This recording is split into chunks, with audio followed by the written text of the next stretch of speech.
야당이 정말 연동비례제나 공수처법을 제지할 마음이 있었을까요? 만약 그게 그들이 진심이었다면 벌써 몇 개월 전, 그 1년 가까이 예고된 그런 악법을 이렇게 허술하게 처리할 리가 없다고 저는 생각합니다. 어쩌면 아마 그들의 정략에 따라서 이 법이 통과되고, 그리고 경제가 날로 악화되어 국민들의 여론이 더욱 부글부글 끓기를 바라는 건 혹시 아니었을까 싶은 그런 생각이 듭니다. 만약 진심으로 이 법이 악법이며 국가 발전에 재해가 된다고 생각했다면, 제 생각에는 본회의 상정이 되기 전에 전원 국회의원직을 사퇴했을 거라고 생각합니다. 그러면은 아무리 좌파가 뻔뻔스럽다 할지라도 쉽게 통과시키지는 못했을 겁니다. 그래도 통과되었다면 아마 지금보다 훨씬 심각한 국민 여론 반발에 부딪혔겠죠. 여하튼 간에 연동비례제는 통과되었고, 대통령 친인척과 국회의원을 빼고 모든 고위공직자들을 수사, 전담하는 공수처라는 희대의 악법이 이제 통과될 것은 거의 확실해 보입니다. 결과는 아마 곧 나오겠죠. 지금 여러 가지로 얽히고 설킨 문정권 내부의 비리, 부패, 이런 것들이 어떻게 처리되는지를 이제 우리는 볼 수 있고, 그 한 건 한 건에 아우성을 치는 자한당 의원들의 높은 목소리와 또 우파 유튜버들의 한탄 소리 아마 넘칠 겁니다. 거기에 국민이 어떻게 반응할지는 아무도 알 수가 없습니다. 여하튼 간에 문재인 지지가 40%가 넘는다 하니까요. 거기서 조금 더 가감을 한다 하더라도 20, 30%는 되는 거 아니겠습니까? 아다시피 그들의 집중력과 단결력은 우파가 따라가지는 못합니다. 더구나 지금 자한당과 그 주위의 패거리들, 뭐 반문연대니 보수 대통합이니 하는 그런 친구들은 눈앞의 권력 욕 외에는 다른 게 없습니다. 아마 그들에게는 절호의 기회가 다가오고 있다고 생각할지도 모르겠네요. 저는 조금 건방진 소리 같지만 조국이니 뭐 유재순이 울산시장 뭐 부정선거니 그런 거는 다 일과성 사건이라 생각합니다. 현 정권의 빙산의 일각 그 이상도 이하도 아닐 겁니다. 문제는 대한민국이 구조적으로 침몰해가고 있다는 겁니다. 배의 구멍은 숭숭 나고 못하는 엔진은 꺼지고 수평선 너머로 불빛은 등때는 보였다가 사라졌다 하며 겨우 풍력에 의지해서 앞으로 나아가는 그런 처참한 고급 요트나 똑같다고 생각합니다. 결정은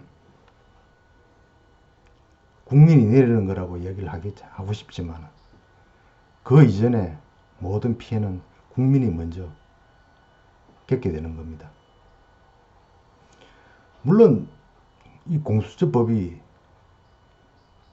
게 공직자들, 특히 야당 의원들 중심으로, 그 다음에 이제 뭐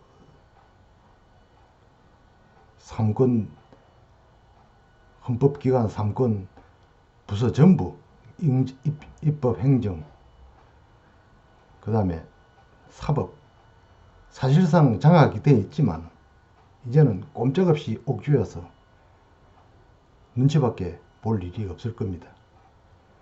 그것이 어떻게 국민에게 피해가 되는가 하는 것은 겪어보면 알겠지요. 과거의 왕정시대나 혹은 독재 정권 하에서는 고위공직자라 그러면은 어차피 뭐 다 권력의 빌부터 잘 먹고 잘 사는 친구들이니까 자기들끼리 싸우다 죽어도 어차피 국민들에게 돌아오는 피해는 아주 적을 겁니다. 어차피 국민들은 못 사니까요. 그렇지만 민주주의 세상, 소위 민주주의 형식의 틀을 가진 우리나라 같은 경우는 그 피해는 아마 국민들에게 직접 다가올 겁니다. 쉽게 말하면 정부의 어떤 행정이나 법도, 법 집행도 이제 가로막을 사람이 없다는 겁니다. 그게 어떻게 무서운 결과가 나타날지는 보면 알겠죠. 조국이 같은 친구, 그런 놈, 한 놈 들어가고 안 들어가고 그런 거는 사실 문제도 되지 않습니다. 내년에 국회의원 선거에서 막말로 여권 연합이, 범여권이 뭐 과반수 이상을 차지하거나 아니면 3분의 1을 차지하고 하고 안 하고는 사실 그건 중요한 것도 아닙니다. 그들이 3분의 1을 차지한다고 해가지고 설마 하루아침에 대한민국을 공산주의로 바꿀 수는 없을 겁니다. 왜냐하면 대한민국은 혼자 사는 나라가 아니기 때문입니다. 당장 일본, 미국, 유럽 모든 국가들에서 제재가 가해질 걸 뻔히 알기 때문에 그렇게 쉽게 그들이 체제를 바꾸지는 못합니다. 문제는 이 땅에 정직한 하나의 사회 기류가 왜곡되기 시작했다는 게 그게 중요합니다. 우리 국민들은 옳고 그르고 얻은 것이 우리 앞날에 도움이 되고 되지 않고 이제 이런 판단력까지 상실한 국민으로 타락해 버렸습니다. 어쩌겠습니까? 우리가 선택한 길인데. 희망이라 할 것도 없습니다. 왜냐하면 이 국가의 기반이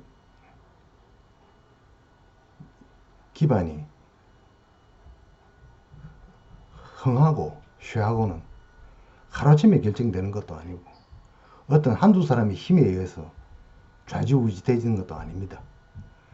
초기 이승만 박사나 이승만 대통령이나 박정희 대통령의 경우에는 아무것도 없는 허허들판에서 그분들이 마음대로라는 것은 그분들의 신념과 소신에 따라서 집을 지을 수도 있고 설계도를 만들 수도 있고 했지만 이제는 어느 정도 틀이 잡힌 이 사회 조직에서 어떤 것도 한두 사람 마음대로 되는 게 아닙니다. 그렇기 때문에 박근혜 대통령이 입을 다물고 있는 겁니다. 왜냐하면 지금 옥중에서 아무리 무슨 이야기를 해봤자 그 이야기는 지금 박근혜 집단, 지금 현 국가를 모두 장악하고 있는 반박근혜 집단, 그리고 탄핵 찬성을 했던 그런 이익 집단에 의해서 왜곡되고 봉쇄되고 아무런 힘을 발휘하지 못할 것이 뻔하기 때문입니다. 지금 박근혜 대통령 탄핵 무효를 외치고 하는 사람들은 순수한 마음을 가진 사람들은 아스팔트에 나오는 서민들 뿐입니다. 그 외에 유튜브나 정치 집단에서는 사실상 아무런 진정성이나 성실성이나 그런 구체성을 보여주고 있지 못합니다. 어떻게 될지는 아무도 모르지만 실로 암담한 일이 내년부터 우리를 기다리고 있습니다.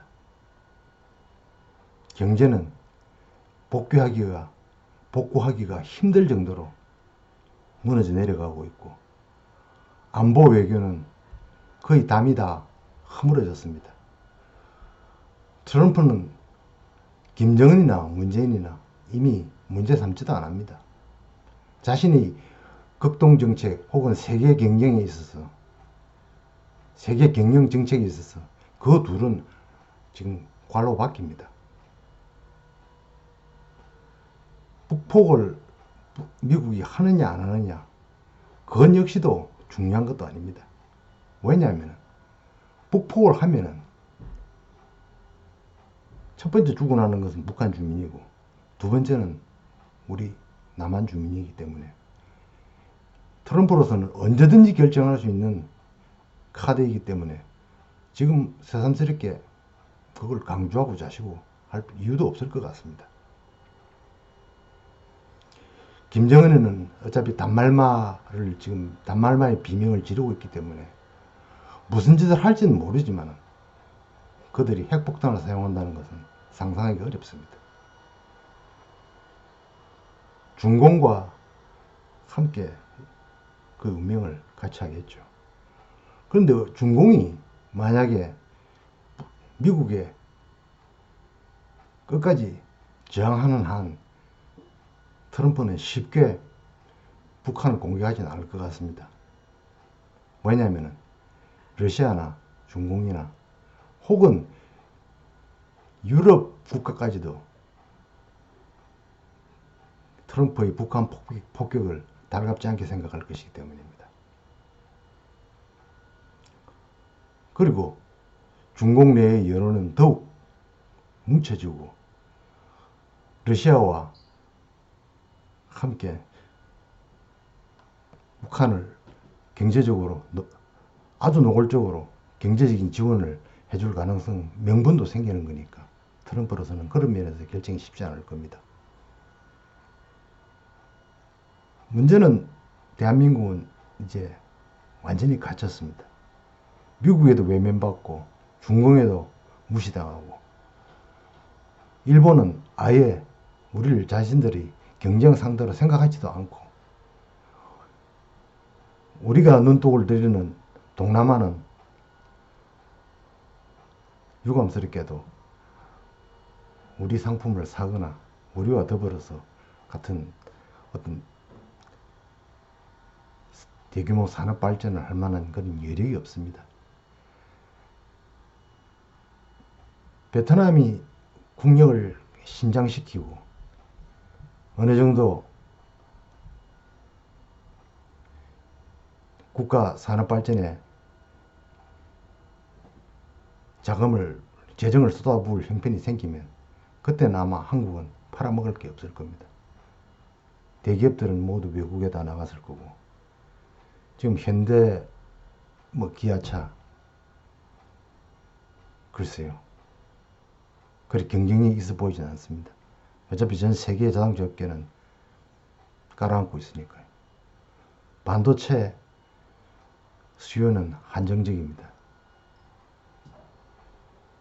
아직까지는 한정적입니다. 4차 산업이 본궤도에 오르기 위해서는 아직도 시간이 많이 걸립니다. 거기 2년이 될지 3년이 될지는 제가 알 수는 없지만, 조선업이 부흥한다 해봤자 뻔합니다. 덤핑이겠죠. 여하튼 기다려 봅시다. 무엇이 어떻게 변하는지 지금은 냉정한 눈으로 바라보며 다음 스텝, 다음 단계를 기다려 볼 수밖에 없을 것 같습니다. 감사합니다.